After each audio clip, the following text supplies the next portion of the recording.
Сәлем достар, сіздермен бірге мен Малика.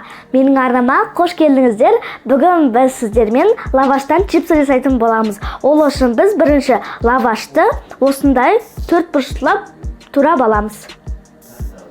Енді біз лаваштарымызды салафанға салып аламыз.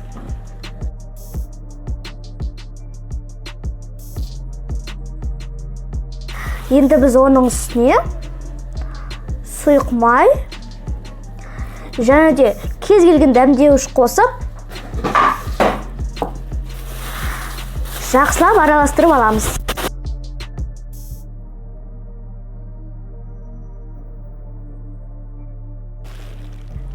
Енді біз бұны пергамент салынған противенға саламыз. Және де жұқа қылып қойып шығамыз.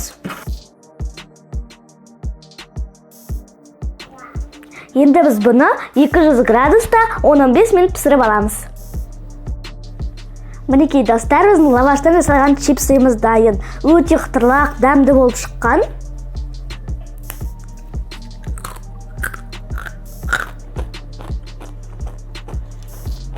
Дәмі шынымен де өте күшті. Міндетті түрде жасап көріңіздер, өкінбейсіздер.